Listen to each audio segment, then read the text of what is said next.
I gotta replace my phone. Looking at that isn't making me. And so, I'll tell you, it drives me crazy. Like this all. I wish I was homish. So did you get your computer back on its feet? Okay.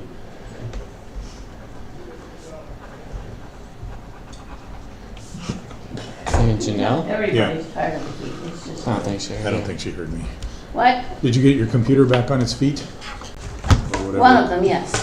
Yes, there's a Miracle Worker over at the computer store. In the program, it ran for, he said it ran for over 8. It was over 24, but it's fixed it. What was wrong with it? There were some corrupt files, or some corrupt system bugs. I knew that much, it's just a matter now what do I do, but he had to fix it. Now if I could just get my phone, my other one died completely to replace it, but anyway. And then there's my Yeah, one of my desktop computers is making a funny noise, so I feel it's about ready to shuffle off. well, the other one I thought was, and then the main one died. I'm gonna sign you in, Angel. Thank you, man. I'm gonna put wings on it. Oh, Yeah. he's bad there, absolutely. Good place to be. One more day. For real. I like Yes. heat, but even this looks much. It's been warmer, hotter this summer than the last couple months. Oh, yeah, oh, yeah. I think What was it, Manhattan, Kansas had the high for the whole damn country. I saw that, yeah. Yeah. Yeah, I believe that was Saturday, Mhm. which I wasn't there, which was Well, nice. that's a good thing. Yeah, I've got a little indoor-outdoor thermometer, and it was at 99. That thing was 105 when I left. Whew, and it's in the shade. I think we got within 2 degrees of resetting the all-time high for the state. I think the all-time high for the state is 117. Yeah, and I think that was during the, It was the 30s. yeah. Yeah. I was thinking about that when I was reading all that and thinking about my personal temperature range. I think the hottest I can ever remember was 128. Mm. Where was that? Barstow, California. Oh, Very low humidity though. Yeah. Yeah, But still. It's that's sort of, dangerous. yeah, it was incredible. And I think the lowest I've ever was minus 46. That was, That's Not what it minus used to feel like when I had to walk uphill with a cat over. that was Where was that? Fort Drum, New York. Oh, that Oh, sounds well. all right. Sorry, my family's from that area. Yes, I went there for winter warfare school, and so I was out in the cold. That's pretty 40 years ago, Yeah. 40 years ago, there was a 13-day stretch where the overnight low did not go below 100 degrees. 13 days straight. Right here in good old northeast Kansas. Really? Yep. My I kid, remember How's that. compare to, yeah.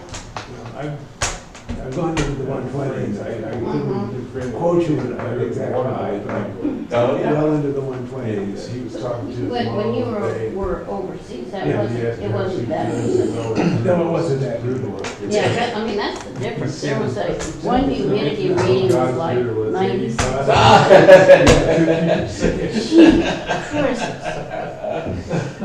It's my mom's family's from Geneva, New York, which is not far from there at all. Kind of tells people you better behave yourself, because if you think this is hot. Yeah, they do. It's wet summer here. They thought they're like, how do you live here? well, should we go ahead, or do you think we got some more people struggling in, or what do you think? Oh, I'd say we could probably go ahead. Okay, did everybody get a chance to sign in? The Yeah. list, I believe, Jen has it. If not, I don't think I did, but that's Well, probably I can okay. sign you, and I know you. Russ didn't either. Well, tisk tisk. Well, welcome everybody to the August meeting, which we hope will be a high point of our temperatures for meetings, I guess, although it's kind of nice in here. Also welcome, I don't know if anybody's joined us online, but welcome to those of you who might as well. We usually kind of start with introductions, but I don't know. Do we have anybody that's not been here before? Do we need to do a round of introductions? Is everybody members? Old people. Anybody not a member? Okay. Well, anyway, I'm Doug. All right. So let's get started. I'm This was my first week back to work in, I don't know, 3 months, so I'm still kind of transitioning from the summer of kind of unstructured stuff to the beginning of the structured time of year, which I'm finding is increasingly hard for me. This is, I think this is the beginning of I think I counted a 63rd semester, so Wow. and you'd think it'd get easier, but it just kind of doesn't. So. Few things in life do. So anyway, as I said, welcome. As always, we kind of start off with a few announcements or club businesses or upcoming events of various types. So here's the things that are kind of upcoming for us. And of course, this comes from the club webpage. So if you want to go check on this, you can find these things here.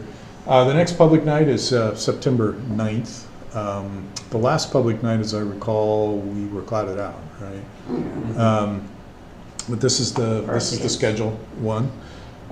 Next general meeting is September 28th. I guess there's another public night October 7th, so they're kind of coming toward the front of the months. Anything else we need to announce in the way of meetings or events or things of that nature, Dave?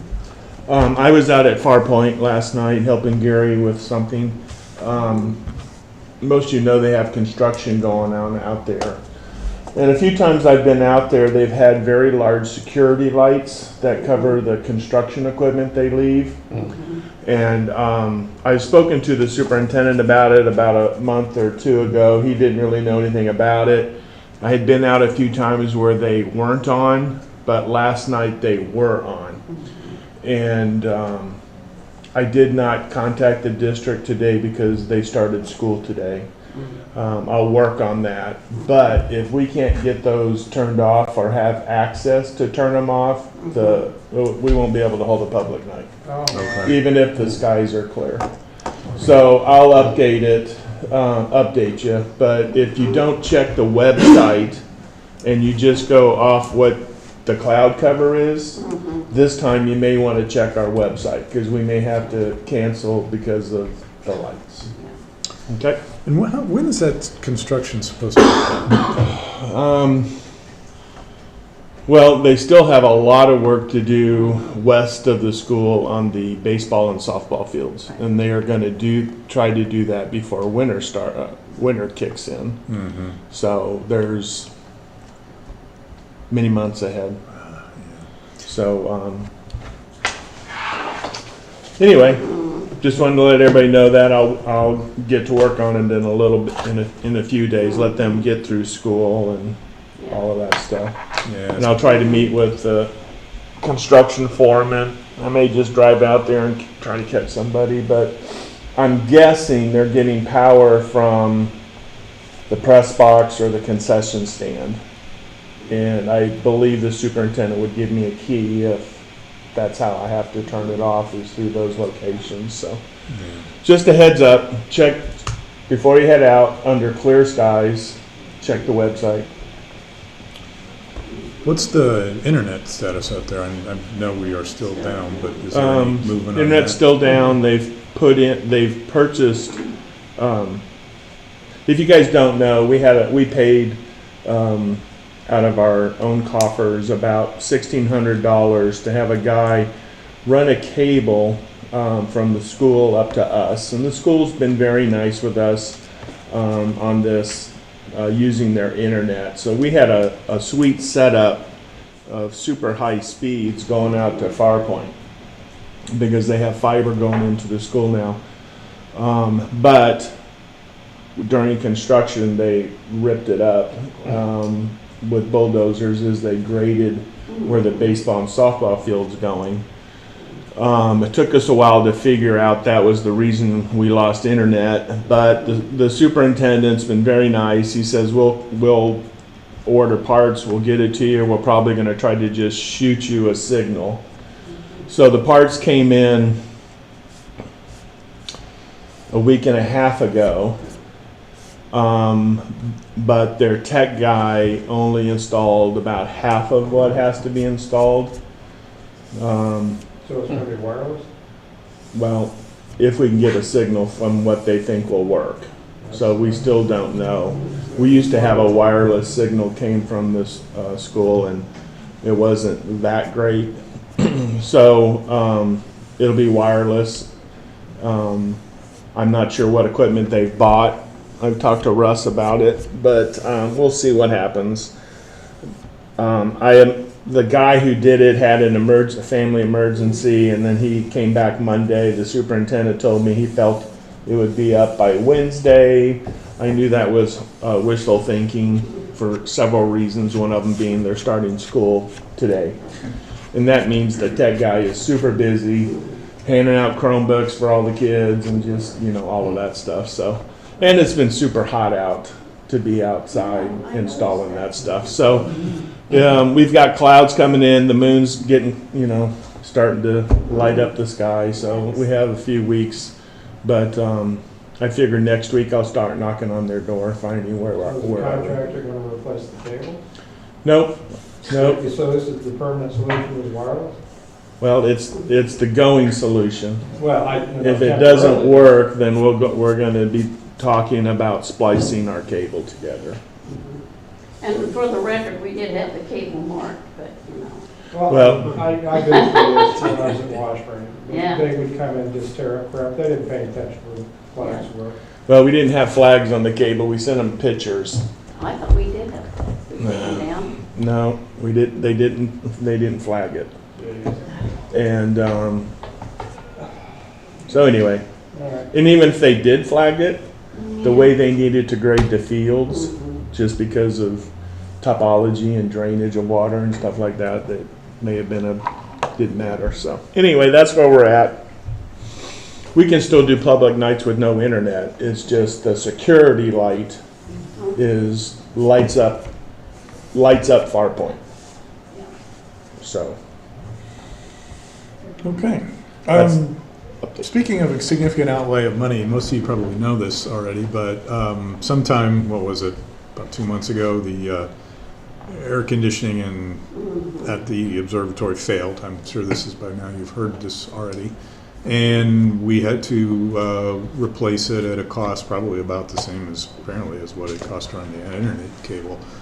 And in About response to $2,000. that, you might have gotten a solicitation for some donations. So we are trying to raise a little bit of money. Angel, do you want to say anything about that? Angel wrote a very nice letter. I was very impressed. Well, thank you. No, thank you to those of you that have given. We've raised, I think, about a little over $200, $230 now towards that repair, just from the generosity of our members. So those are, we are a fundraising driven operation. So through grants and fundraising is what makes it possible to do the things we do. So we put that ask out there. We want people to know first off what's happening at the observatory, and if folks feel so compelled, you can help out with that in a variety of ways. There's a way to give on our webpage, but folks can also send in checks as well. There's a variety of ways that people can give back towards that. Yep, there's a PayPal link on our website. Yeah. So Yeah, that was something we didn't expect, and it really kind of drained us, and don't we have insurance payment coming up pretty soon? Our insurance is going to put us in pretty low. So again, just if there's any possibility, I'm kind of waiting until I get paid again. My job stops paying Easier, yes. stops paying me in May. So anyway, but again, this is just kind of a request. If anyone can help, we could certainly use it. Any other comments or issues or anything? Okay. All right. So moving on. So continuing as we typically do, I was thinking about good constellations to kind of focus on a little bit, and You know, for the last several meetings, we have concentrated on what are sometimes called the Herculean constellations because they're related in many ways to the tale of Heracles or Hercules. So we've talked about those, and I was trying to think about one that might continue on that we haven't talked a little bit about and might be a little bit, at least somewhat interesting. And I hit on one that I personally always have a really hard time finding, but it actually turned out to be kind of an interesting story. So I thought that this month we would take a little bit of a look at Cygnus, Cygnus the Swan. And Cygnus is one of the few constellations, at least to my eye, that actually slightly resemble what they're supposed to be. You know, I mean, Orion, yeah, you know, I get it. Gemini, yeah, they look like a couple of stick figures standing next to each other. But boy, you look at some of these things and say, okay, how in the world did they get that? But Cygnus kind of does. You know, it's this kind of cruciform thing, and you can sort of look on it like it, you know, the type of bird that I could probably draw freehand. So anyway, that's one of the things about it. But it turns out to be kind of an interesting constellation. You can see it's kind of located around some of these others that play a role in various ways in some of the Herculean myths. So thought we'd take a little closer look at that. So here's how I think about it. And again, people who are much better at kind of visually navigating their way through the sky, like Jan, could probably provide a better way of doing this. But to me, I start with finding Vega, because Vega is one of the brighter stars in the summer sky, and it's easy to find, or at least relatively easy to find. One of the things that makes Cygnus kind of difficult is that it lies almost exactly, in fact, exactly on the Milky Way. It always looks to me like, you know, it's flying along the Milky Way, right? So there's a lot of stars, and that makes, and the stars, most of them are not particularly bright, so with a couple of exceptions. So that always makes it a little tough to see. But I look for this thing called the summer triangle, right? So it's Vega, Deneb, and Altair. Altair is actually in the Eagle constellation, Aquila, which kind of looks a little bit like an eagle. But and Vega is, I think, in Lyra, anyway, or something like that. Anyway, but if you kind of form this summer triangle right here, then you know you kind of are in the right part of the sky. And then you look for this thing called the Northern Cross, which again is relatively faint, at least to my eye, not that easy to find, but you see this cross of stars, not to be confused with the summer, or with the Southern Cross, which you can only see in the Southern Hemisphere. And then you're there. So that gets you to this particular constellation. Right about this time of year, it's pretty high in the sky. I actually was looking at Stellarium this afternoon, and it's about the time the meeting ends, it'll be pretty close to overhead. So if it's clear enough to see it, you go outside and look pretty much straight up, you'd be taking a look at it. So I always like to think about the myths, right? The stories behind all this. And again, the stories here are probably carried out from, in some cases, from very, very ancient stories. So most of the star mythology that we think about, or we're familiar with, or at least I'm familiar with, is mostly drawn from the Greek mythology, right, which kind of morphed into the Roman mythology. But there's a couple of stories actually related to Cygnus. One of the stories involves, you know, I've mentioned this a couple of times, and it probably bears mentioning again, that the Greek and Roman gods and members of the pantheon were very poorly behaved, and this kind of follows along from that. You know, it's bad behavior going on here. And one of those stories involves Leda. Leda was the queen of the Spartans, basically, the queen of Sparta. Her husband Tyndareus was the Spartan king, and she was noted for her extreme beauty, as these characters often are. So much so that she sort of attracted the attention of Zeus, who was the king of the gods, right? And Zeus was, I think, a rather entitled character and felt like, you know, things are mine. But anyway, became quite smitten, did Zeus with Leda and decided that, you know, he was going to act on that. But his method of acting on it was pretty sneaky and underhanded and just a little strange.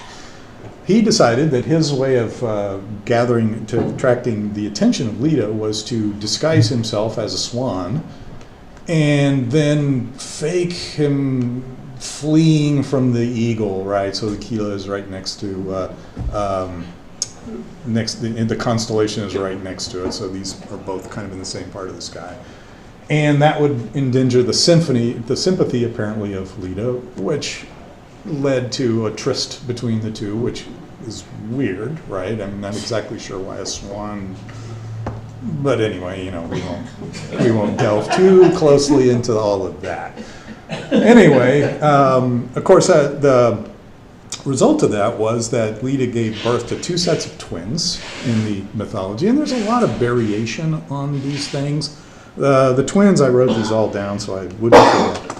The 2 sets of twins were Castor and Clytemnestra, and the other set was Pollux and Helen, right? So there were these 2 sets of twins. The stories vary a little bit, at least the versions I could find online in the 20 minutes or so that I spent Googling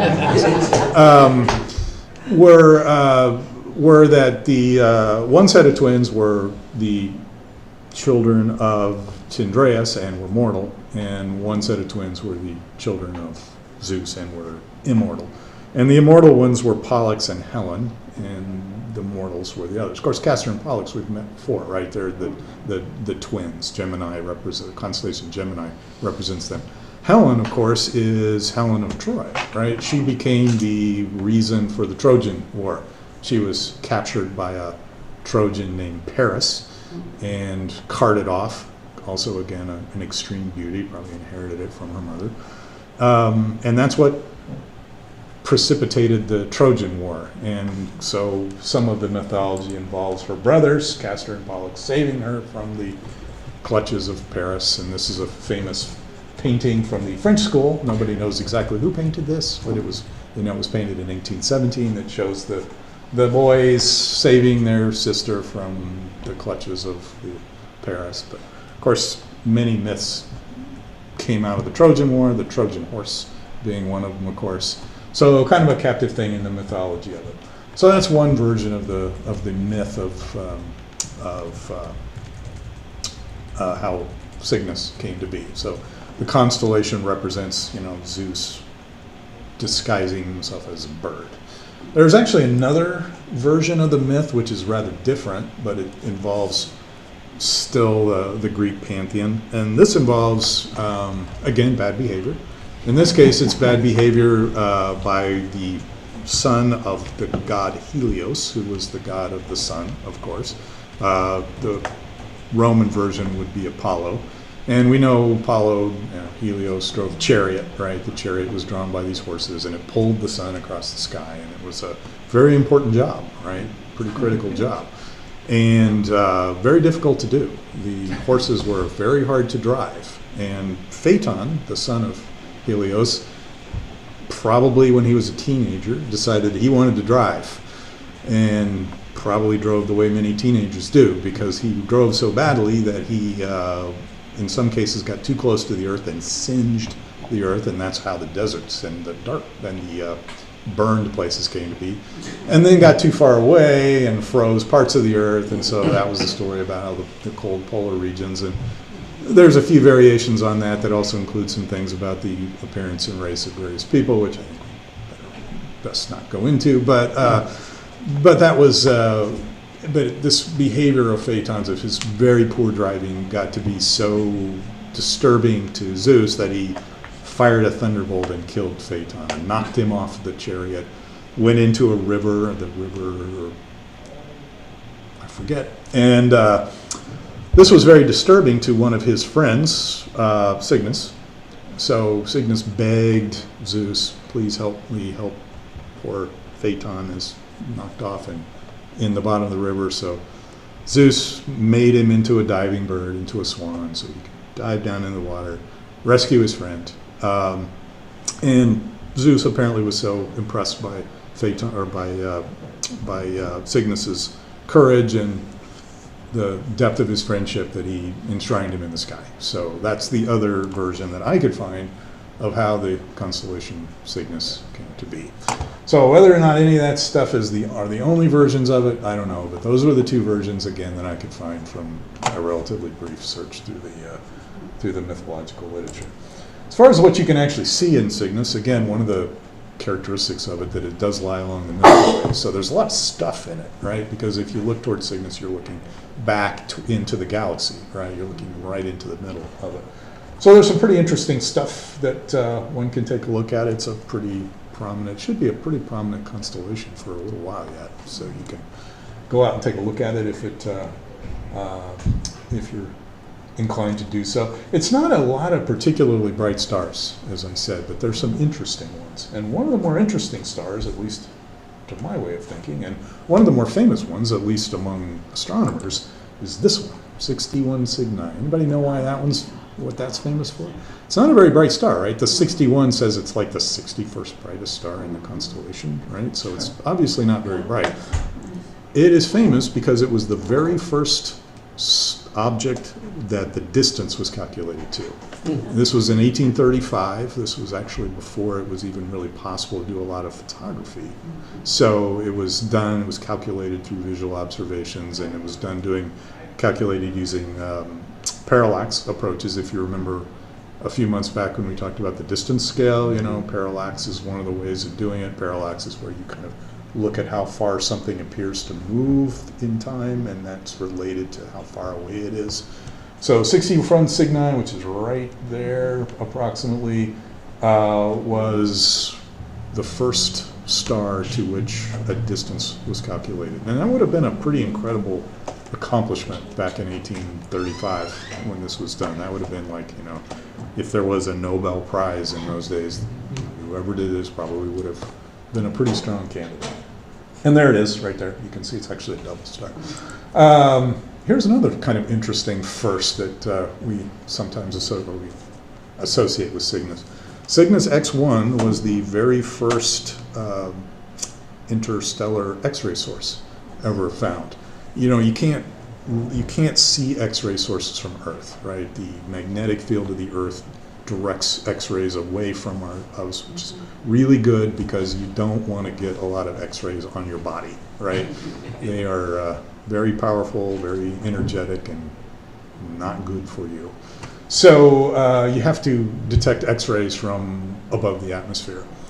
So there were experiments done in the 1940s with rockets. A lot of them were captured German military missiles. Some were basically copies of captured German military missiles, but these were launched up with things like X-ray counters on them, Geiger counters, basically really pretty simple instrumentation. And they suggested that there were these X-ray sources out there, and they got some idea about where they were based on these. And the first one that they discovered was this one that came to be called Cygnus X1 because it was in the constellation Cygnus, and it was the first X-ray source. And it turns out that Cygnus X1, actually there's a mark of where it is right there. That's what it looks like right there. Kind of not very visually impressive, but it's a very powerful X-ray source. And later, when X-ray satellites like the Uhura satellite were launched, much more intensive study of it was done. And for a long time, it was a real big mystery what it actually was. Well, it turns out that it was the first stellar mass black hole ever discovered. So think about a black hole, right? It's this intense gravitational phenomenon that as matter is drawn into it, it gets heated up, right? That gravitational force kind of accelerates it and heats it up. And at some point, it gets hot enough to emit X-rays.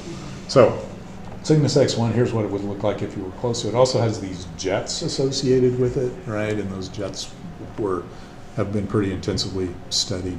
But it was the first stellar mass black hole ever discovered, so in the constellation of Cygnus.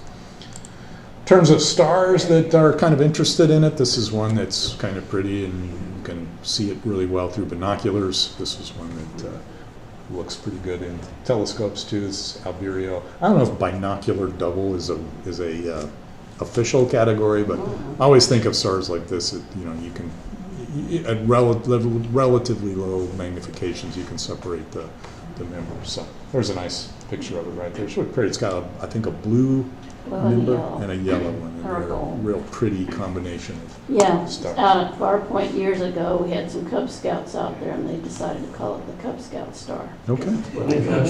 Yeah. We'll officially petition to have its name changed.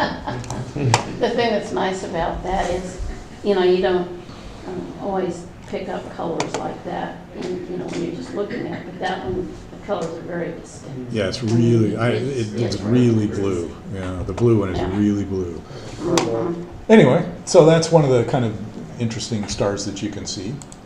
Some deep sky objects in there as well. And again, I'm sure there's many, many more of these, but these are the ones that I think are cool. So, you know, I get to do what I want to do since I'm sitting up here. And so the one that I think is coolest is the North American Nebula because it looks like North America, right? You know, and it's one of the most appropriately named objects in the sky as far as I'm concerned. So that's about right there. It's right near the rear end of the Swan, I guess. The Veil Nebula over here, kind of a long thing. I'm not exactly sure what the Veil Nebula is. Supernova remnant. Supernova Remnant? What the North American Nebula is an H2 region, right? Probably. Anyway, so now we know. Veil Nebula, Supernova Remnant. There's a lot of open clusters in Cygnus too, which kind of makes sense. Is that what it is? H2 region.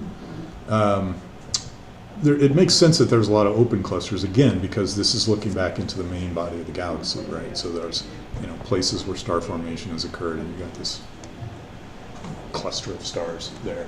So there's one right about there. Here's a couple others that are visible as well. And here's one of the other interesting things about Cygnus, which I kind of knew but didn't really think about until I started working on this, and that's Cygnus, or in the general direction of Cygnus, is where the Kepler satellite was looking back when it was a going concern. So Kepler, as you know, was a satellite that was launched by the European Space Agency to search for exoplanets. And it was searching through exoplanets using what's called the transit method, which you just stare, right? And when enough time goes by, you see slight changes in the magnitude of stars that are caused by the fact that planets are passing in front of it, basically. And so this was the Kepler field of view. You can see it kind of encompasses parts of Cygnus, a little bit of Lyra as well.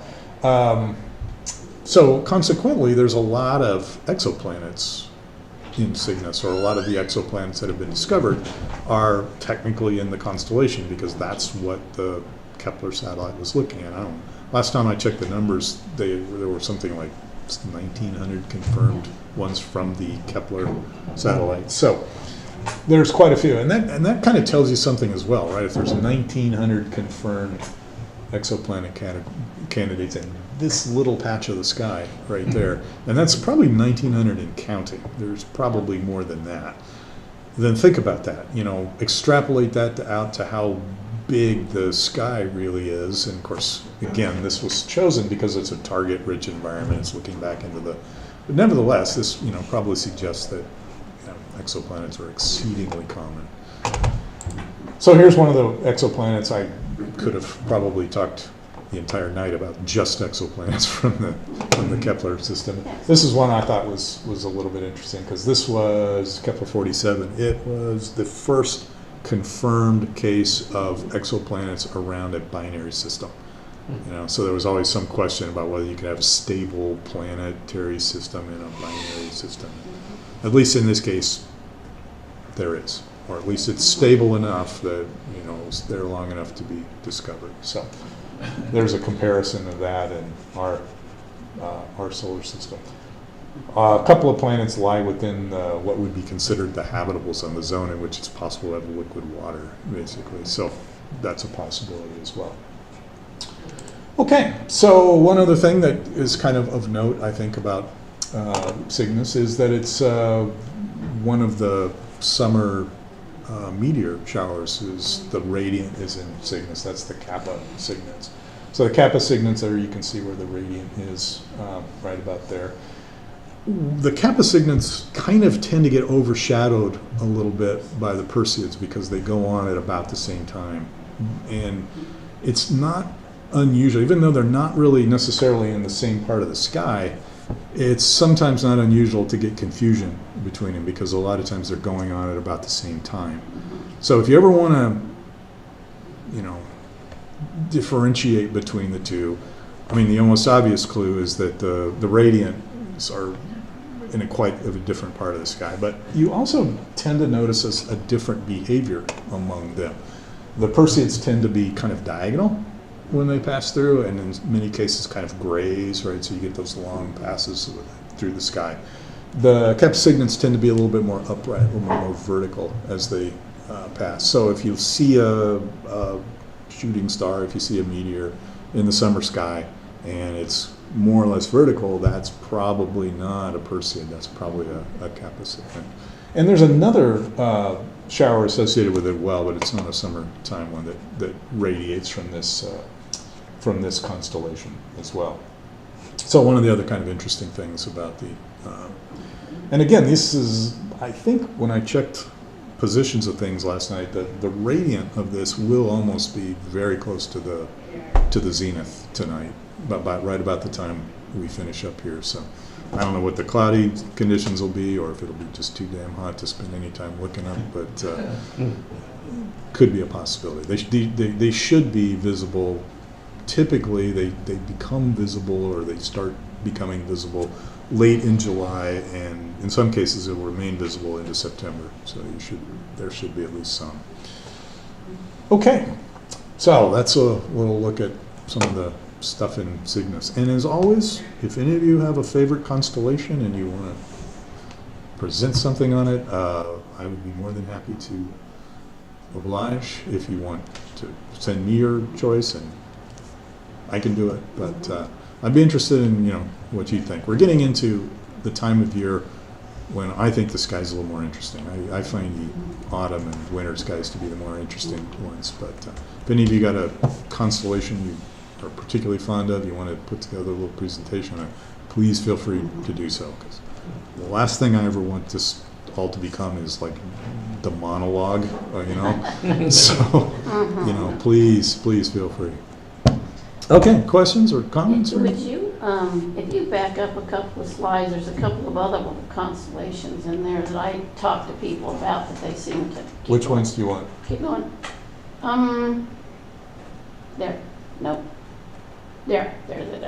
Okay, you can see the swan there. You can see it's called the Northern Cross and everything like that. If you look just down like at plus 20 and then 20 hours, you see something called Sagitta.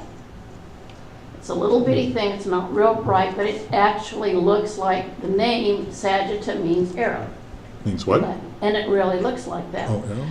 And yeah, and the thing that I always tell people, and I come up with these stories partly to help people remember this stuff, but Sagitta, if you'll notice, it's kind of aiming, you know, kind of toward the north or whatever like that.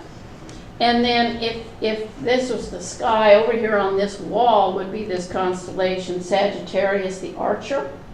And Sagittarius the Archer is actually facing west, but the arrow is going the heck the other way. So that was one of those little strong things, you know, you get with the arrow, because apparently Sagittarius, that or he was shooting it over his head. Okay, but that's just kind of proof that Sagittarius really was an archer, if you want to look at it that way. Maybe he was an archer, but an exceptionally bad shot. Yes, yes. Or maybe he got, you know, I always figure, well, maybe he got distracted by some of the other stuff there. Or maybe the scorpion just, you know, to his west was starting to act up and he got scared. I don't know which. You know, you can look at it any way you want it, but that's kind of when you look at it. And then one other thing, at Lyra, if you look at you see when it's Vega's up there at the top, and then you've got this little rectangle-y thing. If you look down at the bottom, see that little green thing? Isn't that, what you call it, Russ? It's been so long since I've been out there. Yeah, that's the Ring Nebula. You see pictures of that all over the place. And when you look at it up there, you can see it looks like a little smoke ring. That's what I always tell people. It's like, and it's right there. It's real easy to find because it's between those two stars down there at the bottom, you know, of the heart there. Mhm. Okay, now go back again Back which direction? to the earlier part of the presentation. Keep going. There, keep going. Well, hold on. I think is that the one that had it? I'm trying to find the other guy I wanted. Go back again. There was a better one. Keep going. Oh, no, wait, no, that's not it. Keep going. This is as far as we go. Oh, okay. There, well, yeah, maybe it was the next one then. I can't see. Oh, there's Sagittarius. You can see it underneath there. You kind of go from Vega to Altair to right down there. But there was a different, anyway, the one I was trying to point out, which I saw on one of these, I thought was a little bit better. Maybe it's a later one. Well, see over there to the right? Those bright stars there? Yeah. That's, yeah, that, I was going to say, that Archer guy, that's Sagittarius in there. And then over to the west of that is Scorpius. And of course, they're all, you know, everybody knows the zodiac, but that's just because that's the path of the sun, moon, and planets. So anytime you're looking for a planet, it's going to be in one of those zodiac type constellations. And the one to the right of that is Scorpius, and that one looks like what it is. And so few constellations do. That's here, right? Right, and then the other thing that's interesting about Scorpius is that the next one over to the west is called Libra. That constellation was not there originally. The Romans decided they wanted to have the scales of justice. So they put this triangle there, and then they have these two things hanging down. Well, to do that, they had to steal two stars that were actually the claws of the scorpion. And I always tell people they're my favorite star names. It's Zubin el-Janubi and Zubin el-Shamali. And what those names mean is the northern claw and the southern claw. But they're actually part of Libra, the scales. And the other one I wanted to show you, I thought I was going to go down another one because I saw it on there. Keep going. Oh, here's another, go back. Okay, go back one. One more. This doesn't have to do anything. Would somebody explain to me why in all of this art you've got all of these army guys and everything, and they don't have anything on except their head? Now, I know it's an artistic kind of thing and all of that, but when you're working with little kids, it was, yeah, whatever. But anyway, when you're working with little kids, this gets a little touchy sometimes, so that's just another thing. Well, that was common. It was war. Well, not when you're at war, I wouldn't think. The word Spartans usually, fought Spartans naked. are usually naked. Well, I know they were a lot of the time, but when you're actually in the middle of war, you Yeah. think that they Because they want to could have move something. easier. Yeah, They were able to move easier. you know, the, Why, they weren't encumbered by Uh-huh. anything. Well, you know, there was a time in human history when all the statues and stuff, they had to put clothes on because of it. But I just look at that and I'm sitting there thinking, of course, if they're doing this, the Spartans are dressed that way, the Trojans probably are too, so I guess they don't much care. Anyway, go down. I saw, go ahead down. I saw way's it on down? one of the constellation I'm looking for is Delphinus. which way's down? Next one. Next one backwards or next one forward? Forward. Okay. This one? You can almost see just right at the bottom, Delphinus. Yeah, and it looks like there was one I thought I saw, it had the whole thing in there. Delphinus is a very small one, it's my personal favorite. Delphinus is a dolphin.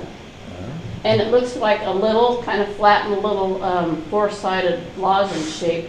And then it has one star that kind of goes downward, so it looks like a dolphin leaping out of the sky. And that is also, that's also linked to a myth. And because, you know, Paul and those guys, they're always doing stuff like that. But yeah, there's one I thought had a little better picture, but you can kind of see that. And it's all those two real small ones there are just, they're just real neat to see. You do have to get under a dark sky. But they're nice little ones, and I point that out to people because it's just one of those things that they just really like to see. Well, I think this is the only thing I've got. So. Yeah, I know, but I thought I saw it was a blue background when you were showing something else. Okay. I don't know. Anyway, Anyway, but they're small, but like I said, they actually kind of look like what they are. That doesn't always happen, and you do need a pretty dark sky to see it. But but they're kind of neat. Now, how they get a fox out of Vulpecula, that one I've never figured out. Well, I don't see how they get anything out of Yeah, any I know. of these. Well, I mean, that's the thing about those two little ones, is they actually look like what they are. Mm-hmm, You know, and that's one of the reasons I kind of like them. yeah.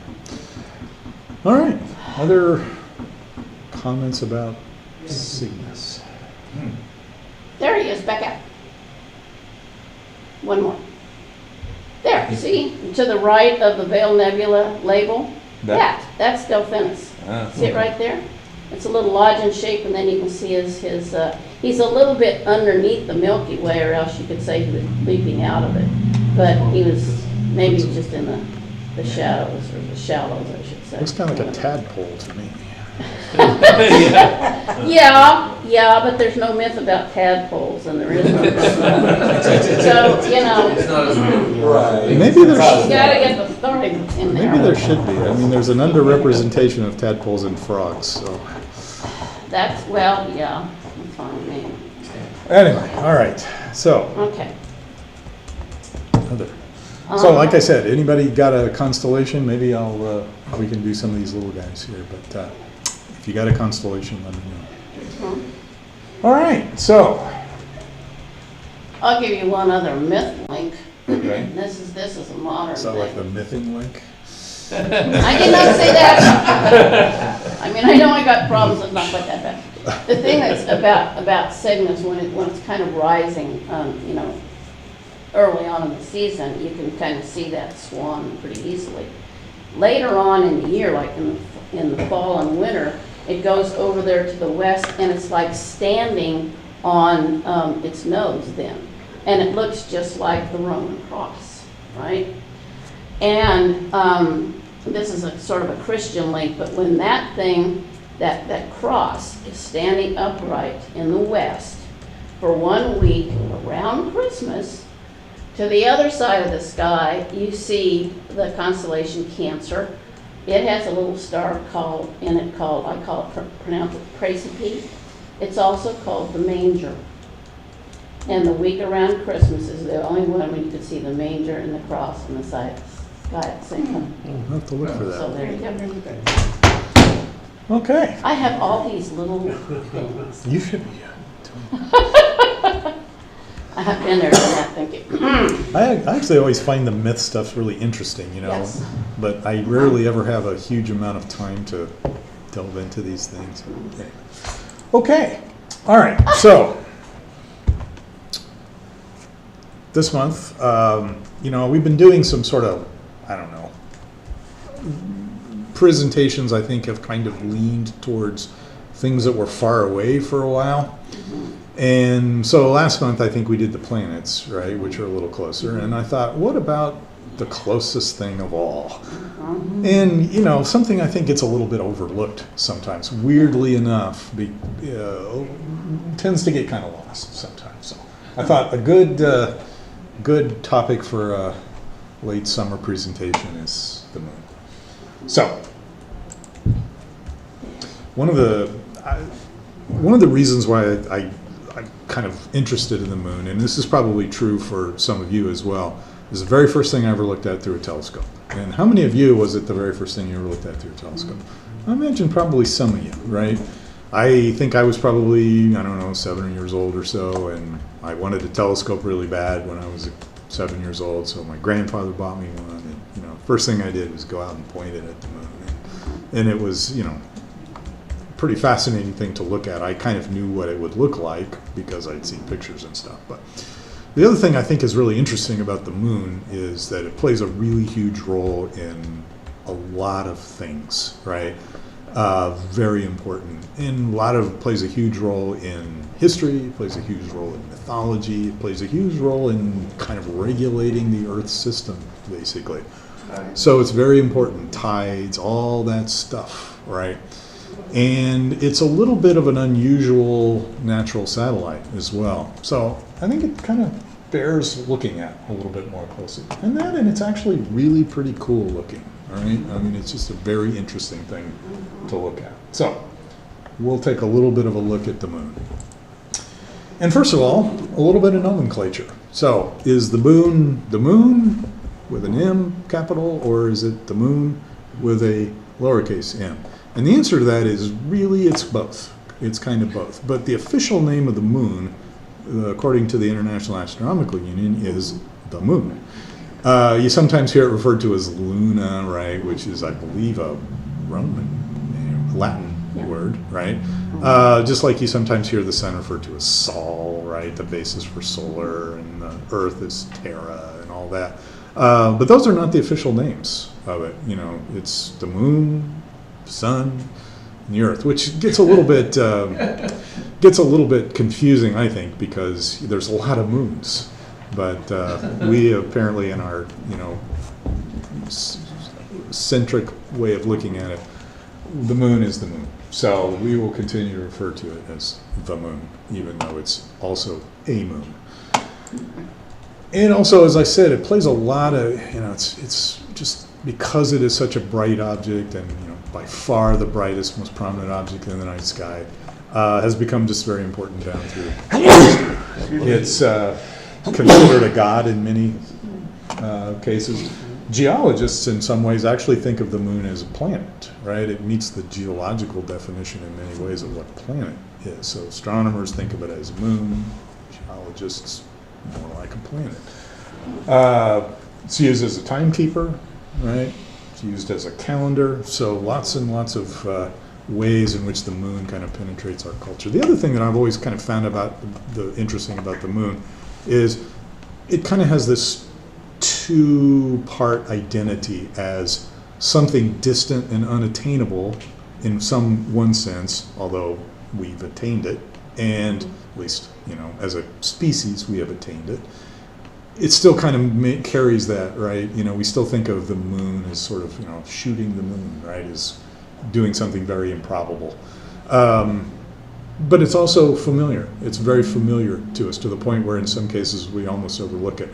Astronomers, I think, sometimes don't really like the moon, because when the moon's out, it blots out everything else, right? So, it kind of has this two-part sort of characterization to us. I'll get into that a little bit more later. As far as some of its characteristics, right, here's the moon in comparison to the Earth. You've probably, I should have thrown this in there, but I didn't. You've probably all seen the Earthrise photo, right? This photo that was taken on one of the Apollo missions of the beautiful blue Earth in the background and the somewhat lifeless looking moon in the foreground. The contrast between that is something one of the classes I teach, I always start with that. What is it about this thing that's different from that thing? But it kind of makes it seem like the moon's not a particularly interesting thing, but I want to make the case that it really kind of is. So as far as just the numbers about it, the moon is roughly a third the size of the Earth, I guess, maybe a quarter. It has about 1/6 of the gravity of the Earth, so if you go to the moon, your mass stays the same, but your weight becomes 1/6 of what it would be if you were on the Earth. It's not tilted as much as the Earth is. Earth's tilted about 23.5 degrees. That's one of the reasons why we have seasons. Moon's not very tilted. Here's the thing that always strikes me: its surface temperature range is just enormous because there's no atmosphere, so it's all radiative loading that causes temperature variation. And probably the biggest difference between them, at least from a kind of life perspective, liquid water on the Earth, lots of it. No liquid water on the moon, but there might be some ice. In fact, just yesterday, Indian space probe landed on the moon at the South Pole, and I think one of the goals of that mission is to investigate whether there might be ices in some of the moon, these deep craters. Better than what the Russians did. The Russians one crashed. Yeah, that's it. Yeah, I was kind of I disappointed. think they're going, we at least hit the moon. Yeah, and then a couple days later, when India landed right there. Yeah. Well, I guess the Russians landed one like 46 years ago, so they're on the scoreboard. But yeah, they didn't. And I think India was the fourth country to land something, which is pretty remarkable. Actually, it's extremely difficult to land things on the moon. I think sometimes people don't realize that. It's actually easier to land something on Mars because Mars has an atmosphere, and so you can use the atmosphere to brake. Right, you can make balloons and parachutes and things like that. On the moon, you have to do everything with jets. And the jets have to work exactly right. I don't know, have any of you, I mean, this is getting a little ahead of myself here, but any of you have ever watched the film of the last little bit of the Apollo 11 landing? Yeah. Yeah. You've seen, I'm sure many of you have seen this before, right? It's become extremely famous. And they're trying to dodge all these little craters and control this thing. And in the background, there's this voice that says 60 seconds, 30 seconds. And what they're saying is, this is how much fuel you have left. Yeah, right. And so the feat of landing on the moon is absolutely it's extremely difficult thing to do, which makes the achievement of the ISRO, the Indian Space Agency, all the more remarkable, actually. So anyway, so as far as the moon in comparison to other moons, it's the fourth largest moon in the solar system. So I think the larger ones are Titan, Ganymede, and Callisto. But what characterizes the Earth's moon is that if you look at it in comparison to its primary, right, it is by far the largest moon in comparison to its primary. And that actually provides some clues about how the moon came to be, which is not totally understood, but there's some reasonably good theories on it. And it also kind of points out what I think is really, at least to me, kind of an interesting thing, right? If you divide up the planets into the Earth, like the terrestrial planets, the rocky planets, right? How many moons are there? Jupiter has like 95. Well, I'm talking about the terrestrial planets, the rocky planets. There's 3, right? There's the moon, and there's the 2 Martian moons, which are actually captured asteroids, right? Deimos and Phobos. Venus doesn't have a moon. Mercury doesn't have a moon. Now, when you move to the outer planets, how many moons are there? Hundreds, right? Yeah. There's got to be a reason for that. I don't know what it is. Maybe I'll do a little checking on that. But I've always struck by that. But it makes the Earth's moon even more uniquely interesting, I think. Anyway, so, we observe the moon from the Earth, so it tends to go through this monthly cycle that we identify as the phases of the moon. A lot of timekeeping, as we're going to see, is based on this, particularly calendar keeping. In fact, the word month, right, derives from moon, because it was kind of the time it takes the moon to go around the Earth. Geography of the moon. This is actually a little bit of a misnomer, right? The geography of the moon. Yeah. I always thought the geology of the moon, but it sounds better than selenology or selenography or anything like that. So we've kind of stuck with that term. So we actually have a pretty good understanding of the geography of the moon. There's been observations made of it for hundreds of years. This system, we're going to meet the person that actually came up with this system of naming, the nomenclature system. But a lot of these features you can actually see pretty clearly through a pair of binoculars. One of the other things that you pretty quickly notice about the geography of the moon, being keen observers, is that it's kind of weird looking. Right? There's 2 different things going on here, right? And that's, again, kind of important for understanding the kind of fundamental nature of the moon. One of the other things that's a little weird about the moon is that you go out and look at it on any given night when it's visible, it always looks the same, right? So here's the little bit of a little bit of that weirdness. It's kind of divided up into 2 different kinds of things, right? The Maria and the Highlands. And the Highlands are actually appropriately named. They are high areas. They're higher than their surroundings, right? They are literally higher than the Maria. They're mountains, essentially. Some of them are quite high mountains, in fact, on the order of anything that you would find on Earth or larger. They tend to be kind of lighter in color. The stuff they're made out of is mostly similar to what's called andesite on Earth, or kind of a lighter material. And they're also really heavily and densely cratered. In some cases, they're so heavily cratered that they are saturated with craters. Any new crater would replace an old crater. They are completely cratered. The Maria, on the other hand, are not as heavily cratered. They're younger surfaces. They're composed of different stuff. They're composed of basalt, which is chemically pretty similar to andesite. They're both very similar to what we call granite here on Earth, but formed in somewhat different ways. And basalts are formed by floods of magma, so that kind of tells you something about maybe a little bit about the early history of the moon. They have fewer craters, although certainly they are not uncratered. And again, if you go back and look at review some of those videos from the Apollo landings, and you watch them trying to dodge those craters and find a place to land, you get the idea, right? But not nearly as heavily cratered as the highland areas. And you see a real variation in the brightness too, the albedo of the surface, how much it actually reflects.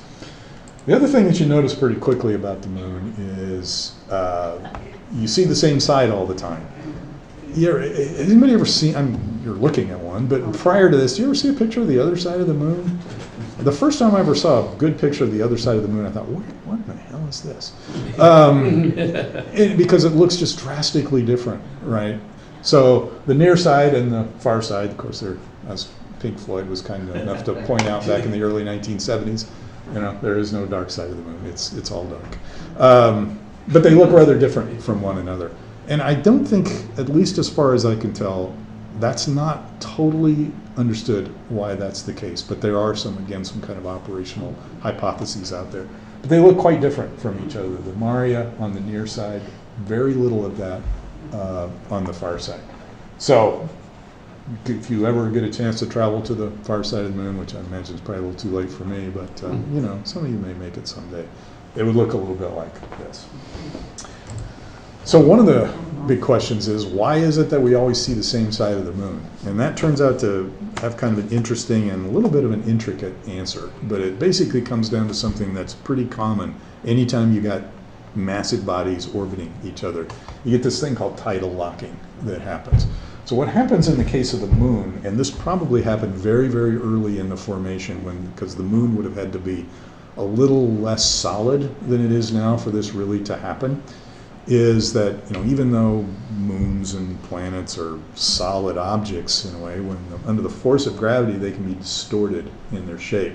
In the case of two massive objects like the Earth and the Moon, they exert a gravitational pull on each other. The consequences of the gravitational pull of the Moon on the Earth, since the Earth is covered almost completely with liquid, is that it makes the tides, right? So the tides happen when the gravitational force of the Moon pulls the oceans into a little bit more of an oblong shape, right? And then relaxes that shape and pulls it in the other direction, and that's what causes the tides. Something very similar to that actually happens on the moon, except there's no liquid there, so it's the moon itself that's flexing. But here's the reason why you get this tidal locking. That flex, because it's a more solid object, it's not a liquid, at least, it's less fluid, happens much more slowly. It can't happen as fast, and the rebound can't happen as fast. So the bulge, if you will, is always a little bit behind the location of the gravitational force. And in order to kind of, for that to sort of correct itself, that flexure that takes place, it generates heat, right? So a lot of the heat that's generated in the moon comes from that was generated in the moon, comes from that gravitational flexing. And that requires some energy, right? In nature, nothing ever happens for free. There's always an energetic cost.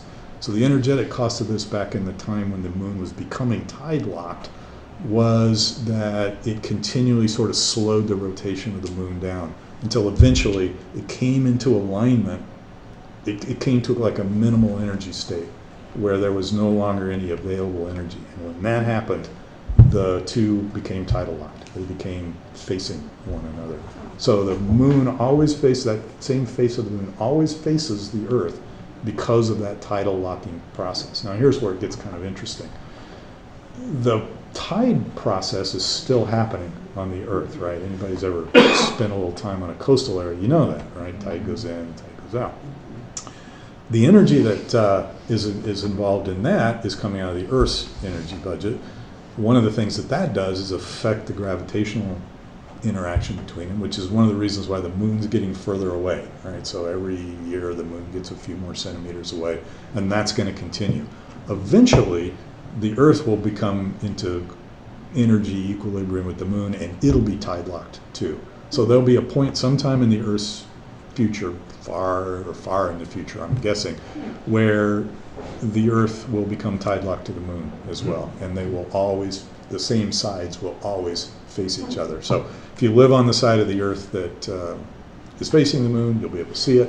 If you live on the side of the Earth that isn't facing the moon, you'll never be able to see it. So my guess is that, you know, astronomers at that time will all want to move to the far side of the Earth, right? So, except for the ones that really want to look at the moon. So anyway, this is far enough in the future that I imagine it may not really matter. But anyway, so sooner or later the Earth will become, and tide locking is very, very common in between any kind of massive objects. A lot of double stars are tide locked. A lot of moons in the solar system are tide locked. So it's not an unusual thing by any means. But it's the reason why the Earth is, why we always see the same face of the moon. 50 billion years. That's 50 supposed to billion happen. years in the future, we'll get tide locked. Yeah, so. That's it probably, the won't actually sun will happen. probably be done by then. The sun won't be there. Okay, well, I guess we, let's not plan a party or anything. Anyway. It'll at least be really dark for astronomers. Yeah. So anyway, so the moon has been a object of scientific curiosity for a very long time too, for probably what are obvious reasons, right? It's there and it's interesting. And quite a lot of early observation of the moon, a lot of early observers, a lot of early astronomical observers really concentrated on it.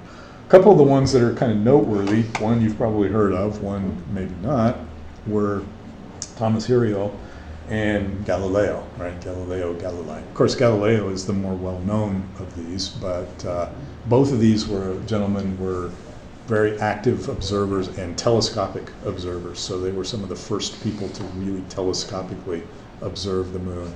And consequently, some of the first people ever to record its features. So there's drawings that they've made. Galileo wrote this book called The Starry Messenger or something like that.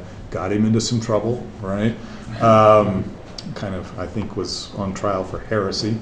I think his main heresy was that he advanced the heliocentric theory, right? But the appearance of his publication of the moon as an imperfect looking object, right, a flawed sphere, played into that as well. So part of the Galilean heresy was about his observations of the moon. So there's one of Galileo's telescopes. They were pretty small, but for their day, pretty sophisticated. There's one of his drawings from the Starry Messenger in 1610. Not a bad likeness. He was a much better artist than I think I will ever be. But they were, those are some of the earlier telescopic observations. Others, this is if you wondered where all those funny names came from, or the nomenclature system that resulted in all of that, this is the person that came up with it. It's Giovanni Riccioli, and he came up with the system of naming the lunar geography, right? So a lot of the Maria followed from him. That word Maria, I think, is Latin, which would have been means seas. Yeah, it means the seas. Yeah. So he was an Italian scholar, so probably very fluent in Latin. So he was the one that came up with the nomenclature system for lunar geography. Mm-hmm. Cratering studies go back quite a ways too. I was a little surprised to number one, realize how far back in time cratering studies actually went, and number two, who did them, all right? Because when I learned Robert Hooke, I learned him as one of the people that advanced like the germ theory, right, and was mainly sort of a biologist. Turns out he was a polymath of the first order, did fundamental work in math, fundamental work in what's now called biology, and as it turns out, in astronomy as well. So this is a drawing that Robert Hooke made of the crater Hipparchus, and this is a photograph of the crater Hipparchus that was taken with a telescope, I believe, on Pic de Midi in France. And boy, if you didn't know, you'd be hard pressed to tell the difference between these. So some of the cratering studies that Hooke did, he not only drew pictures of it, he tried to come to conclusions about what they were. And he was one of the very first people to advance a theory about what the lunar craters were. He believed they were volcanic features, which, as it turns out, most of them are not. but he was one of the very first people, and it was probably a fairly reasonable thing to think at the time, because if you looked at big craters on Earth, a lot of times they were volcanoes, right? But anyway, he was one of the first people to really kind of scientifically study the craters. Of course, moon studies really kind of languished for a while, I think largely because people thought it was, it was kind of a dead issue in a lot of ways. There really wasn't much information. Kind of got rejuvenated though right about the end of World War II. And one of the things that really drove that rejuvenation was the invention of radar. So it became possible to bounce radar waves off the moon and gather information that telescopes weren't really quite capable of.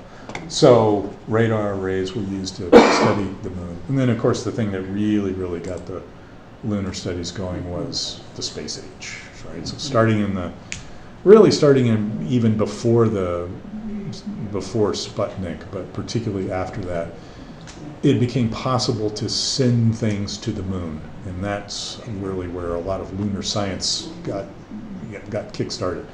So here's one of the very early probes that were sent to the moon. I believe this thing was called Surveyor? Sorry, yeah, that's right. Say it again. Ranger, yeah. And it was one of the first photographic missions that went to the moon.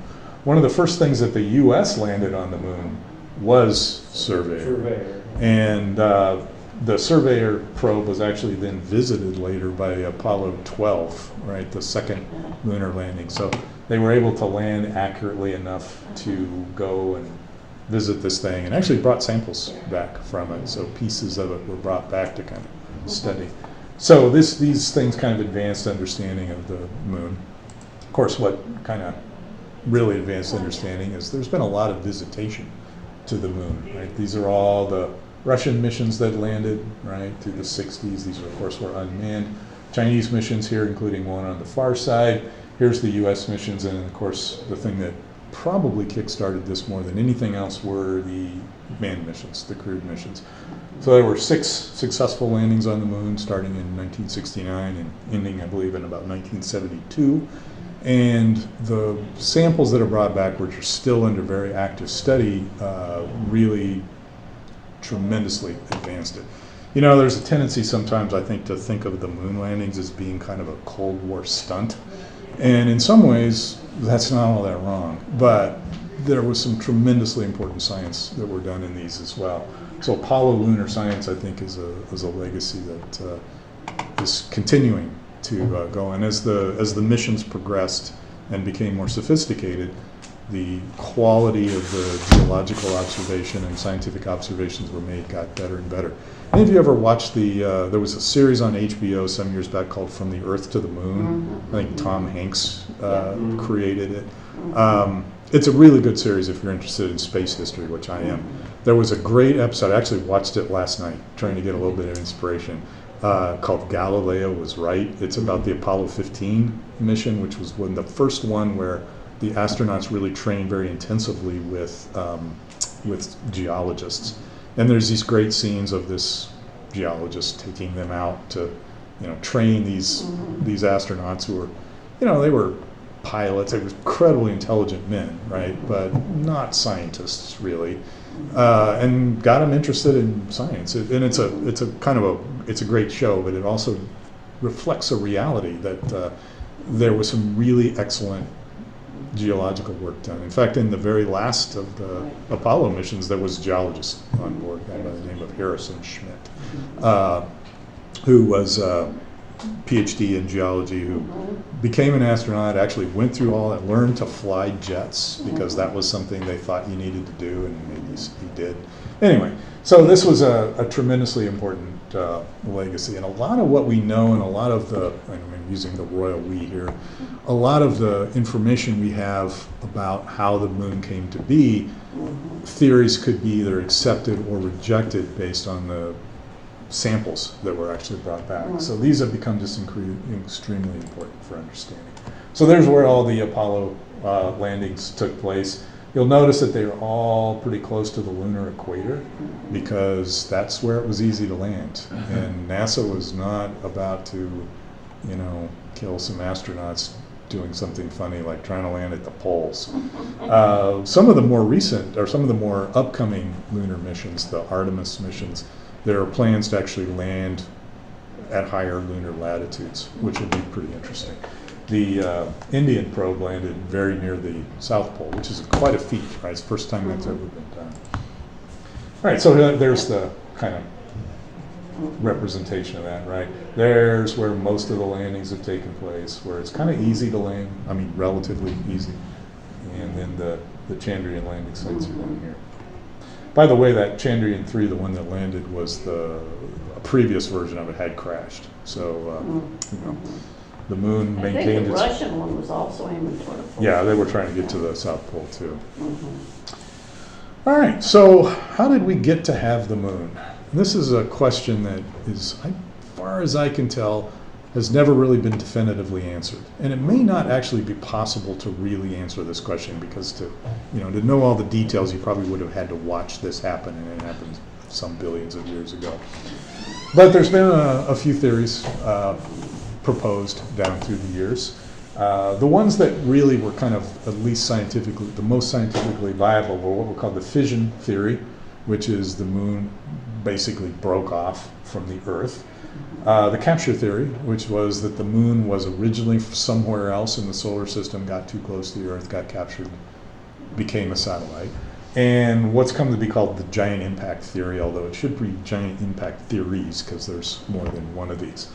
One of the things that the Apollo samples did was allow some of these to really be ruled out. And the one that can really be ruled out by the Apollo is the capture theory, but not for the reasons that this slide says. So this was an old slide I had laying around. What really rules out the capture theory is that chemically the moon is too much like the Earth. If it were formed somewhere else, it would be chemically dissimilar to the Earth. Right. What it's actually similar to is the Earth's mantle. And that actually plays into the story as well. So this one goes off the list because of that, and that was directly determined by the samples that were brought back from the moon. So, some of those anorthosite samples that they brought back, which were thought to be parts of the primordial crust, turned out not to be, but they still kind of told a story of kind of chemical signature that made that theory unviable. The fission theory actually doesn't work for dynamical reasons. It would require the Earth to rotate too slowly, so that was ruled out. So we're left with these things called giant impact theories, which basically boil down to giant impacts, right? The Earth gets smacked by something else. Yeah. So in order to kind of understand that, we have to look a little bit at the internal structure of the moon to see why this works. If you kind of look through if you could look into the internal structure, you'd see that in some superficial ways it does resemble the Earth, right? It has a crust. There's no tectonics on the moon. So the Earth's crust is broken up into these pieces that move around relative to each other. They're riding along on these convection currents that form. The moon does not do that. The moon does not have plate tectonics, which tells us a little bit of something about its internal dynamics as well. It has a mantle, but the mantle is probably a little different than the Earth's mantle. It's probably not quite as plastic. It doesn't have an asthenosphere, basically. And it has a core. And for the longest time, it was thought that the core of the moon was there was no solid core. There was no solid iron. Recent findings, I think, have challenged that. There may actually be a solid core. One of the reasons I think why it was thought that there was no solid core was the moon doesn't have a magnetic field. And in order to have a magnetic field, you have to have this rotating solid core that acts a little bit like a generator, right? Some reason why the Earth has one. But the moon has no magnetic field, but it may have a solid core. The other thing that's a little bit unusual about its core is that it's offset. It's not exactly in the middle of the moon, and then it enters into the story here a little bit. So, just to kind of recap then, the things, if we compare the Earth to the moon, or the moon to the Earth, chemically they're very similar to each other, composed of many of the same kinds of rocks. I mean, rocks that come from the moon very closely resemble a lot of Earth rocks, but it's lower density, it's lighter relative to the other planets, which kind of also suggests that maybe it wasn't object that came to us from elsewhere. Doesn't have as much iron as the Earth, but does have some lighter elements, aluminum and titanium. Again, it mostly resembles the Earth's mantle. Its chemical signature is very similar to the Earth's mantle. So what does that mean as far as the Earth, what it's actually made out of? So again, as I mentioned, no magnetic field. There are small moon quakes, which suggest there is some kind of dynamism taking place there. There is something happening down the moon.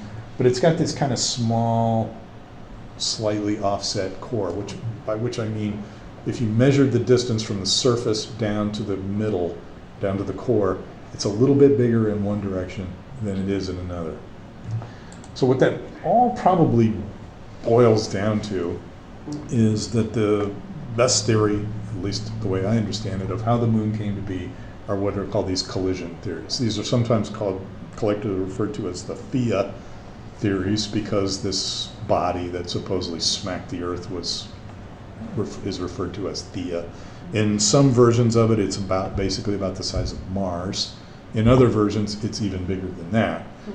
Sometimes these are also referred to as Big Thwack or the Big Splat or something like that. But the basic idea is that some very early in Earth history, right, long before the Earth had fully cooled, collided with some large body, ejected a bunch of debris out into space. That debris then kind of coalesced, it formed into the moon. This would be the reason why the moon is lighter and has those lighter elements and is chemically more similar to the mantle, right? Because the heavy stuff kind of coalesced to form the core of the Earth. The lighter stuff that got thrown off coalesced to form the moon. And then the moon cooled off, right? Its crust formed. The interior remained molten for a while. As the interior was molten, you got these great big impacts, other things. I mean, this was probably, chaos in the early solar system, stuff flying around, big things running into each other. Major impacts then penetrated the crust of the moon, and that's what formed the Maria, right? Flows of molten material from the interior of the moon spread out over the surface. And this would kind of require us to understand that a lot of that cratering that took place in the highlands had already happened by the time this.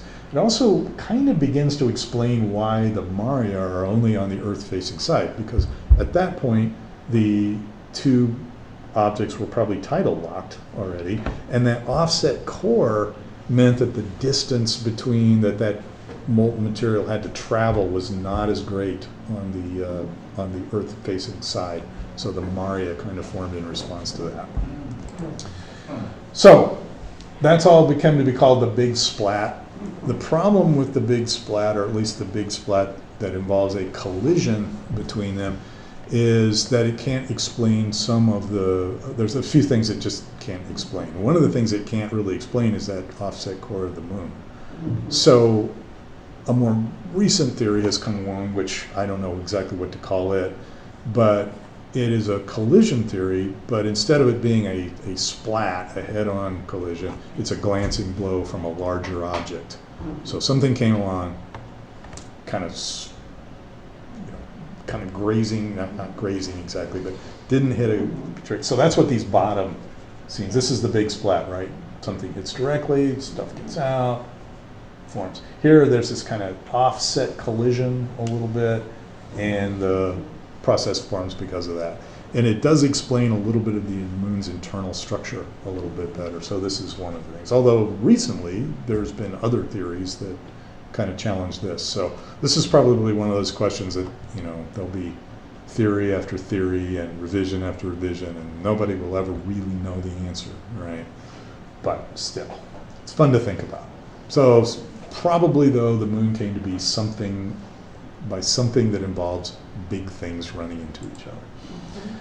So another question scientific question about the moon is, where did all those craters come from? This was an active debate well into the 60s, right? Whether they are volcanic or impact or some mixture of the two.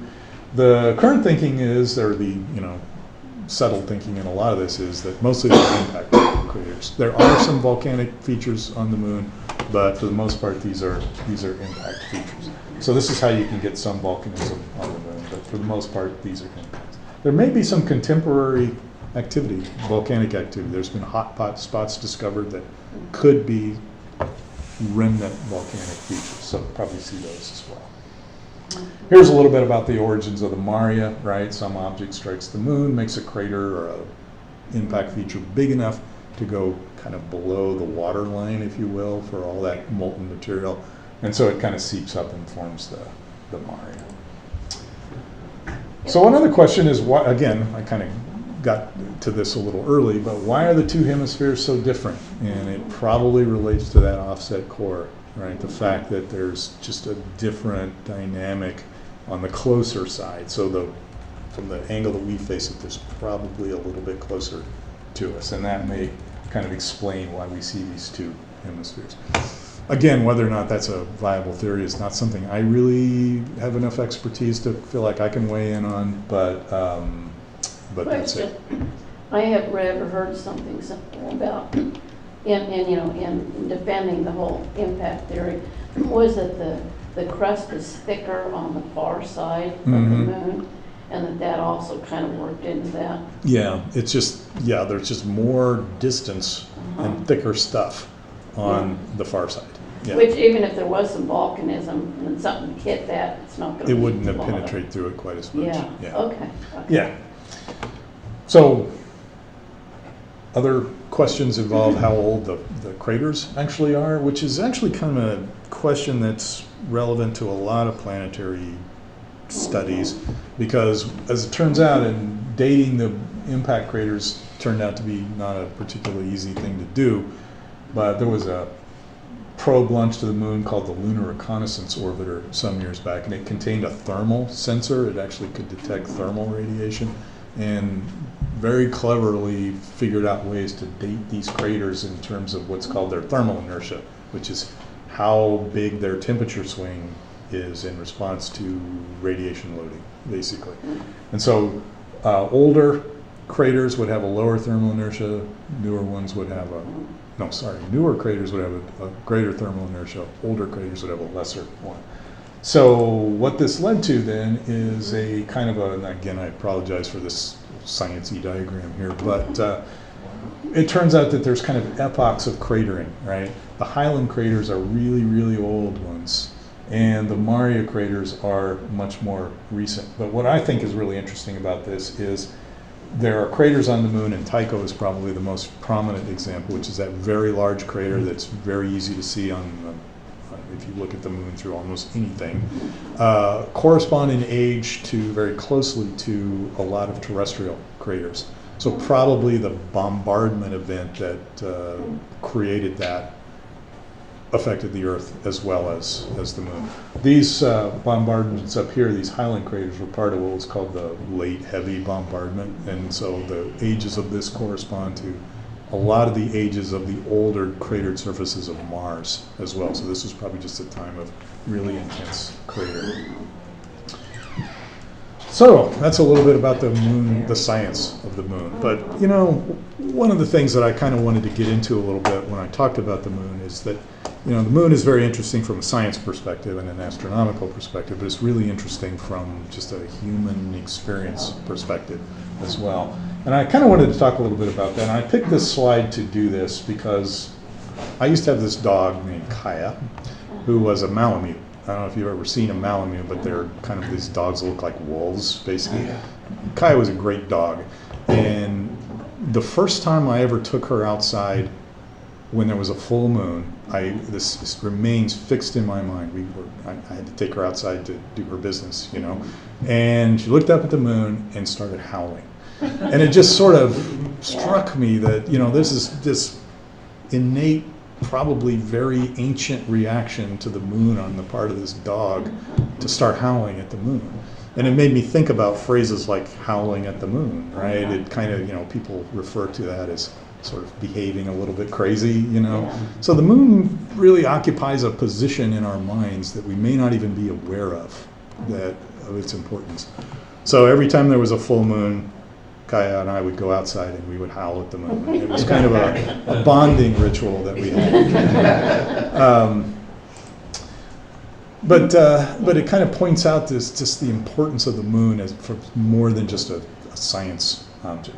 Of course, one of the things that's important about the moon is it's used as a timekeeper, right? Back before there were watches and calendars and that sort of thing, you had to keep track of time somehow.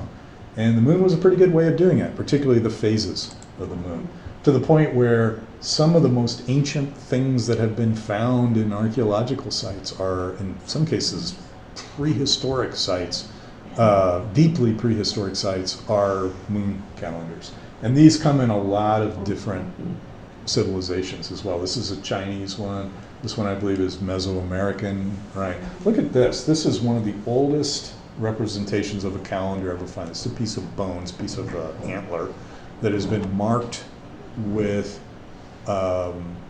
moon symbol. These are representations of the moon. So this would have been literally tens of thousands of years ago that this object would have been used by someone as a calendar, basically. Very, very old. This is Sumerian right here. All of these are evidences of study and use of the moon that go back literally for centuries, for millennia. Has a lot of effect on biology, right? Some really unexpected effects on biology. I always knew about things like coordination of bivalves, like clams open and close in response to the moon and other things. But this is actually metabolic signatures and protein dynamics. So this is so deeply embedded into biology that biochemical responses and protein responses and things in living organisms follow moon patterns, even though they never see the moon, right? This has somehow gotten programmed into these from, I would imagine, very ancient period when life was first evolving. So it's not just, my old dog that was kind of moon biology. This is something else as well. Even protein transcription, which I just vaguely know what that means, from my one biology class way back in the dimness of time. It's when proteins get put together in cells, I think. That has some kind of a lunar rhythm associated with it as well. So this is just deeply, deeply embedded in biology. Of course, there's, been use of the moon in other ways for quite a long period of time. Planting. I think some planting by the moon still happens, and it's not a unreasonable idea, actually. There are some evidence to back it up that planting by the moon actually is effective. I don't think the moon really exhibits much direct control, but it's still kind of, the timing of it is fortuitous. My grandmother did that. Yeah, I think the almanacs and stuff were all Some about of them planting did, by yeah. the moon. She would talk about the phase of the moon as to when you did something. Yeah. So, so that's a little bit of the kind of embeddedness of the moon into kind of living processes. Of course, one of the other aspects of the moon is that has a deep history as a sacred object, which is probably not a big surprise, right? In most sacred contexts, the moon is often considered sort of a symbol of the sacred female. The sun tends to be more the sacred male, and they're kind of offset from one another, but that's not necessarily always the case. But in many places that have traditions of either religious significance of the moon or folk significance of the moon, that's quite often the case. So this is the moon god Chandra, who is the god of night, plants, vegetation, and Tibet. And an example of the kind of sacred moon. And as I said, most of the time the sacred moon is female. So this is the goddess Luna here. I'm not sure exactly what she's doing. It looks like she's basically throwing arrows at whoever these two people are. So kind of. She didn't have a whip, so she threatened them with a heart. Maybe she's kind of probing them to get them to go faster. But anyway, looks like she. But anyway, that's a representation of the goddess Luna. A lot of myths and legends about the moon too. Probably more than I could even begin to summarize here in the few short minutes that we have. But these are from all over the world. This is Inca right here. This one is Native American, North American. This one right here is actually from Finland. This one I believe is from, darn, now I'm blanking on it. Oh, no, this one is a European representation.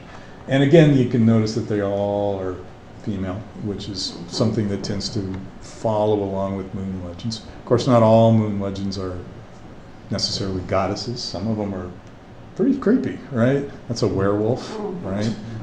Triggered by the full moon, right? Subject of many horror films, the kind I liked when I was a kid. Representative of the full moon, right? In those films, it was always, you saw the full moon through the clouds, you know, and it was creepy music would play, and then the werewolf. So, always loved those movies. A lot of the moon in popular culture as well. Probably not surprisingly, it was a very common theme in science fiction, and in some ways even continues to be, actually. The guy that, I don't know if you ever read the book The Martian, Yeah. the author of that actually wrote his second novel, I believe, took place on the moon. So, you know, it still remains a subject of science fiction.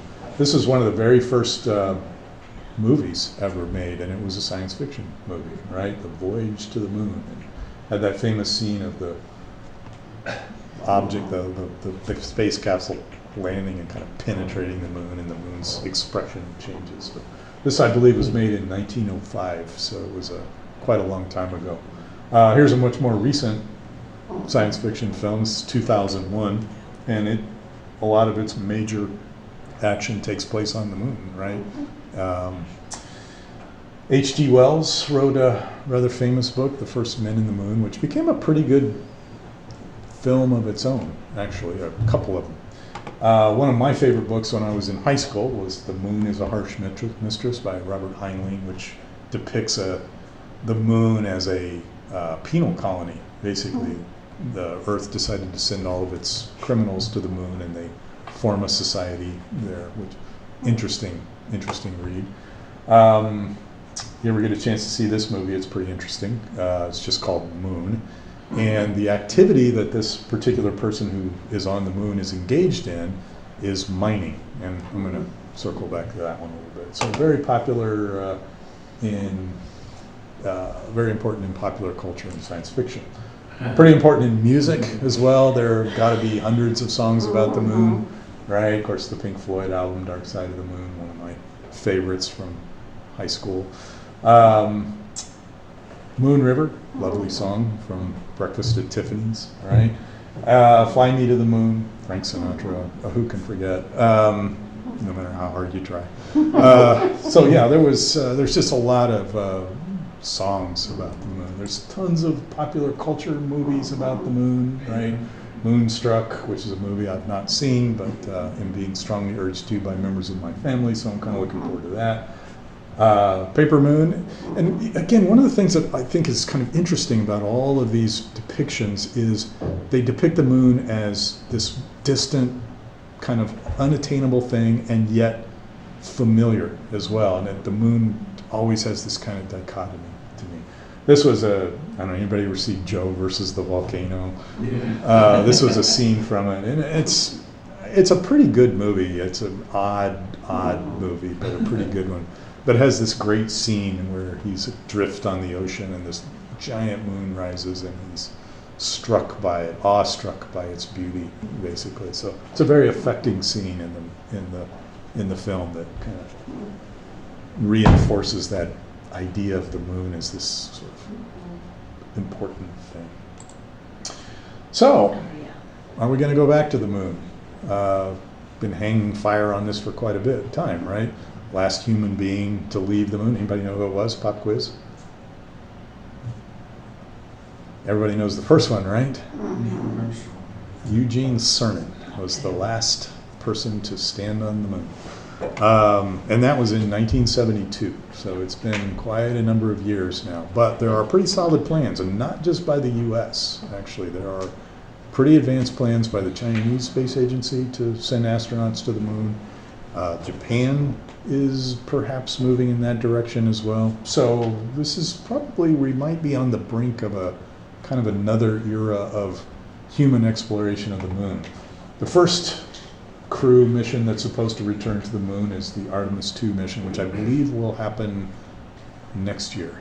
So Artemis 1 is already gone. It was an unmanned flight, right? They sent the Artemis hardware. Artemis 2 will actually kind of resemble, if you remember the Apollo program, it'll resemble Apollo 8, right? It'll go to the moon, orbit, and then return, but without a landing. Here's the crew of the Artemis 2 mission, and you know, it's been a long time coming, but compare this crew to those crews in the 60s. And you know, I have infinite amounts of respect for those guys that did that. They were brave beyond any measure of my imagining, but they were a pretty monochromatic, gender good word group.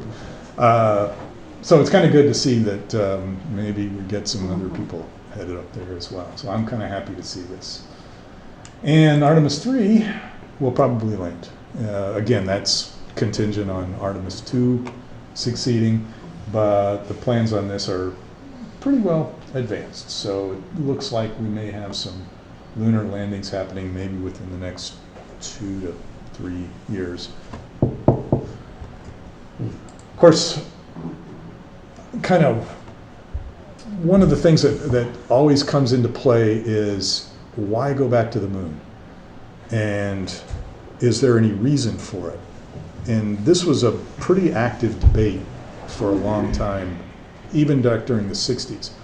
Well, it turns out that there may be some fairly good reasons for going back to the moon that involve bringing stuff back here. One of the things that's been opposed is this stuff, helium-3. Turns out this may not be as necessary as we thought it would be, but it's possible to do nuclear fusion with this, right? Most nuclear fusion research that's done right now is being done with hydrogen. And the problem with fusing hydrogen is that it makes them fairly difficult to contain radiation. Fusing helium doesn't have quite as much. Now, there's been a lot of pushback on this idea, but it's pretty clear that one of the reasons why some of our competitors are thinking about going is they want to be able to bring some of this stuff back with them. And if it works the way some people think it might, it could be a pretty significant leg up on creating a new energy source. And you can't make helium, right? You simply cannot make helium. It just doesn't work. It's just possible. So you got to get it from somewhere. And this stuff is very rare on Earth, but fairly common in parts of the moon. It's actually been mapped. There's the distribution of helium-3 on the moon. So this is pretty controversial, but it's being used as one of the ideas, but it kind of represents something that the next phase of the space race, if we want to think about it that way, might be a little bit more at stake than there was back in the 60s. Back in the 60s, it was mostly kind of national prestige, right? This may be a little bit more involved than that. So I personally, I'm kind of a big advocate of space. So to me, there's no reason not to go, but there may be some pretty active reasons to go as well. The only thing that bothers me about it is if you look at how we've screwed up this world, and when you're looking for energy or anything else to do with money, it gets into all kinds of problems because of humanity. Well, and I don't know. It's just kind of. I used to I used to be really look askance at the whole idea of commercialization of space because it seemed like tarnishing it a little bit. But, the reality of it is The that library will close in 15 minutes. If you need to copy or print documents, please do so now. Children needing to call home for a ride can do so at the customer service desk. Thank you. So if anybody needs to call home, anybody need to call home for a ride? Anyway, but yeah, I've kind of, my thinking on that's kind of evolved a little bit, right? Commercial activity is kind of what makes the world go around. And so it's just a matter of, okay, I want this part and I want this part. And, I don't know if the human race has evolved enough to do it. I think we haven't, but I think it's a game that you cannot afford not to play. Yeah. So anyway, setting that aside, is there a role for, we are all people who are kind of oriented towards amateur observations. Is there a role for that, for amateurs? You may think, well, you know, the moon doesn't really offer many options, but turns out there's actually some pretty active amateur observations. One of the things that, one of the roles that amateur has is occultation timings and occultation observations. This is watching the moon pass in front of the stars.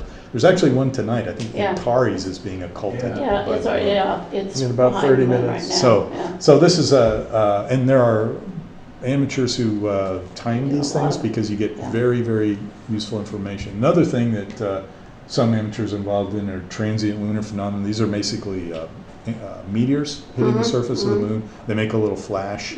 Happens every once in a while. There's actually Galileo saw one. there's actually a guy who lives in Bonner Springs that does this. I've been trying to get a hold of him for like a while now to see if he would come and give a talk, and he's impossible to get a hold of. I know where he lives, actually. I've seen his house. I'm not going to go knock on the door because that can go off the rails. But he has a dome in his back. He lives really close to Bonner Springs High School. He's got a dome on his backyard. But anyway, but yeah, the point is that there are actually Yeah. a role for, you know, there's active science roles that amateurs can do. So, Cool. with that, I will stop, especially Very since we're about nice. running out of time.